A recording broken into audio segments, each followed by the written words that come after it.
Bismillahirrahmanirrahim. Assalamualaikum warahmatullahi wabarakatuh. Waalaikumsalam warahmatullahi wabarakatuh. Saya untuk menyapa dulu guru kita. Assalamualaikum Pak Ustaz. Waalaikumsalam warahmatullahi wabarakatuh. Alhamdulillah. Jangan lupa tekan subscribe biar kamu gak ketinggalan video baru lainnya. Kehati-hatian itu tetap dijaga. Kemudian kalau memberi nasihat, jangan menekan kepada yang salah. Nasihat pun tidak perlu dengan nama-nama mereka yang salah. Cukup hanya kiasan saja, dan kita karena memang saudara ya kita mencoba mengingatkan. Nah, ingat kepada Allah. Ala bidzikrillah. Nah, ini jelas. Jadi ingatlah.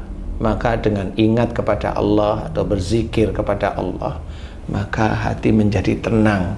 Kalau yang kita lakukan setiap hari itu selalu ingat kepada Allah, ingat ayat-ayat Allah terus-menerus, kita itu setiap hari pasti akan sejalan dengan ayat Allah atau keluar dari garis Allah, dari ayat Allah. Itu sebenarnya yang kita lakukan. Tapi kalau kita belajar terus-menerus untuk ada di garisnya Allah, ada dalam syariat, nah insya Allah itulah yang namanya ingat kepada Allah. Kalau ingat kepada Allah Ta'ala, hati menjadi tenang, nggak usah khawatir.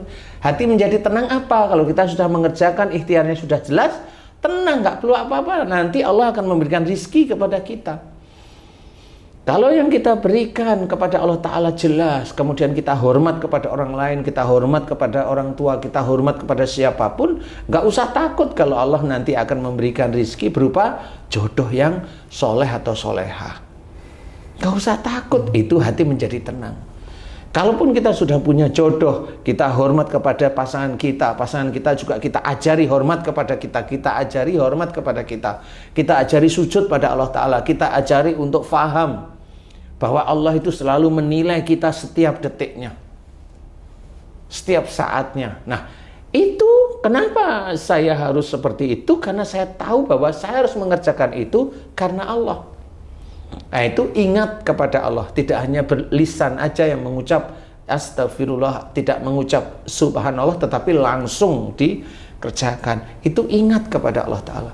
Dan tidak usah takut nanti kalau itu sudah terjadi, tidak usah takut anak kita seperti apa.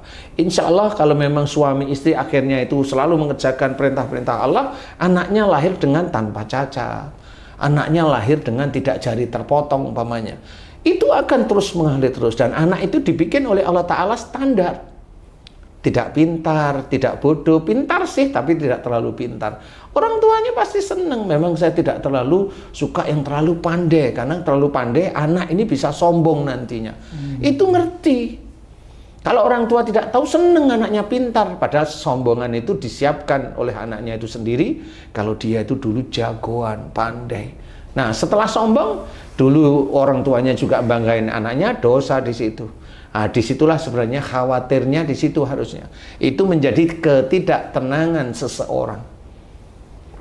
Ketidaktenangan itu di situ. Makanya kalau anaknya sombong, kemudian anaknya beginilah, dia kan khawatir, nggak tenang. Walaupun dia sholat, nggak tenang dia.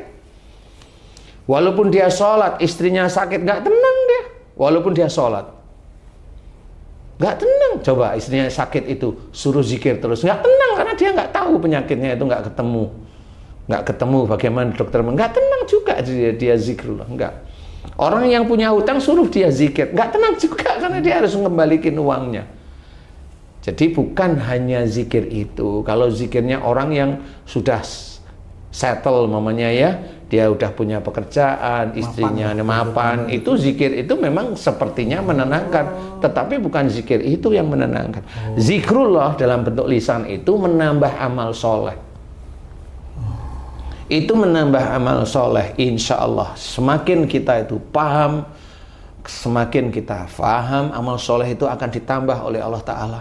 Jadi ketenangan itu adalah nanti di akhirat. Pada saat seseorang itu sudah melakukan apa-apa, ini tawakal kepada Allah, ketenangan nanti wujudnya. Kalau dia bekerja, walaupun dia zikrullah, kemudian dia kalau dia bekerja itu yang diinginkan hasilnya seperti yang dia inginkan, senang dia. Tapi kalau dia bekerja, dia zikrullah, apa yang diinginkan nggak terjadi, kan gerundel biasanya. Nah itu bukan menjadi ketenangan, memang bukan di titik itu tenangnya. Harus dibedakan antara senang dan hati tenang gitu ya Pak Ustadz ya. Karena kan kalau punya harta yang banyak, punya mobil, oh ini tenang atau senang ya, seperti itu ya. Apakah hati yang tenang itu bisa diartikan dengan kita menerima sesuatu yang terjadi dengan ikhlas seperti itu? Ya, itu salah satunya. Jadi menerima ketetapan Allah, takdir Allah atau qadarullah itu dengan ikhlas. Kemudian belajar kalau kita sudah berikhtiar itu serahkan pada Allah. Faiza azamta fatawakkal Allah. Jadi serahkan, kalau sudah bulatkan tekad, kerjakan. Serahkan sama Allah. Serahkan sama Allah itu apa? Nanti kalau hasilnya itu tidak sama dengan kita, ya nggak usah gerundel. Berarti Allah belum mengizinkan kita itu dikabulkan keinginan kita. Nggak usah gerundel, kerjain aja yang lagi. Kenapa kerjain yang lagi? Harus ikhtiar lagi. Innallaha la yughayyiru ma biqaumin hatta yughayyiru ma bi anfusihim. Jadi kita disuruh berusaha oleh Allah Ta'ala. Nah itu kan ingat pada Allah. Bukan ngelokro kalau nggak dapat uang 1M, 1,5 M, ngelokro, wah aku nggak jadi beli kendaraan, kan begitu. Kan nggak bisa seperti itu, padahal uang itu nggak taunya nyuri. Nah ini nggak bisa seperti itu, jadi harus pahami betul. Ketenangan dalam ayat Quran ini bukan tenang dalam arti tenang aja seneng, enggak. Kalau Allah itu menjadikan hati menjadi tenang, itu hati itu pasrah sudah sama Allah Ta'ala. Karena semua kegiatan yang dilakukan sejak bangun tidur sampai tidur itu serahkan sama Allah Ta'ala. Dan di dalam mengelola pekerjaan sehari-hari, dia ingat selalu syariat-syariat Allah, syariat-syariat Islam. Dalam berbicara pun, dia juga tidak menyinggung ke kanan, ke kiri, tidak. Dia memberikan sesuatu yang manfaat. Nah inilah ikat kepada Allah Ta'ala. Dan itu hatinya tenang, karena apa? Tidak ada yang dia kejar.